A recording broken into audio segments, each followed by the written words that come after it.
ازاي قدرت ان انا اجرب الشات جي بي تي وانا في مصر وهو اصلا مش متاح عندنا؟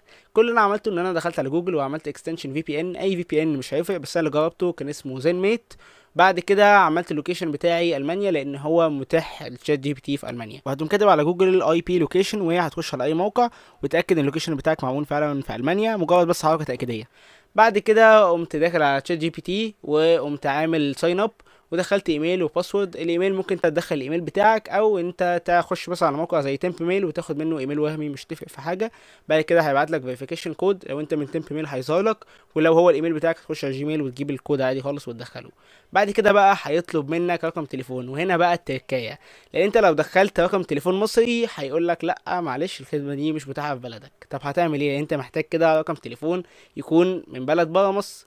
فبكل اختصار هتخش على اللينك اللي انا سايبه لك في البايو، هيكون في برنامج، هتحمل البرنامج ده وهتمشي معايا بالخطوات اللي انا هقولها لك دلوقتي. اول حاجه هتدوس على الكلمه اللي هي على اليمين تحت، لان انت زي ما انت شايف هو مش بالانجلش ولا بالعربي ولا مش عارف ايه اللغه اللي هو بيها دي، بس يعني هتدوس على اليمين تحت.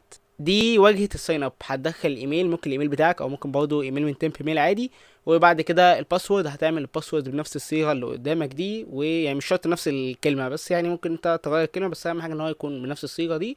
وهتقوم بعد كده دايس على الكلمه اللي هي الزرقاء دي، هيبعت لك بقى رساله فيريفيكيشن على التمب ميل، سواء انت جايبه من الايميل ده من تمب ميل او على الجيميل بتاعك. هتخش وتعمل فيريفاي، تدوس على البتاع الازرق ده برضه هيدخلك على الصفحه كده، هو اتفعل. هترجع بقى للبرنامج تاني وهتدوس على اللي هي الكلمه اللي فوق على الشمال اللي هي ان هي دي اللوجن، وهتدخل الايميل والباسورد اللي انت لسه عاملهم وهيدخلك للبرنامج. مجرد ما هتعمل كده هتقوم طالع من البرنامج وداخل على settings، وهتخش على البرميشنز وتديله كل الصلاحيات اللي هو محتاجها، وهتقوم راجع على البرنامج تاني ودايس على الزائد اللي هي اللي تحت، هيدخلك على صفحه.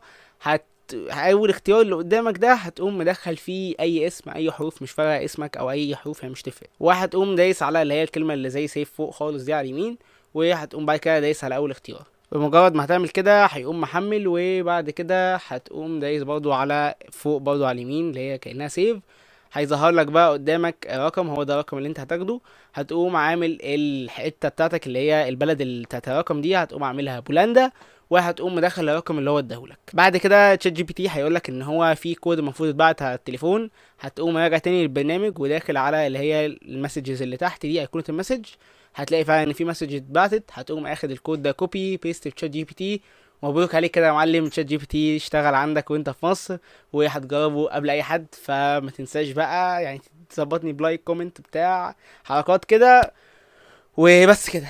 اتفرج بقى واستمتع واستنى عشان في يعني محتوى كتير جدا نازل باستخدام تشات جي بي تي.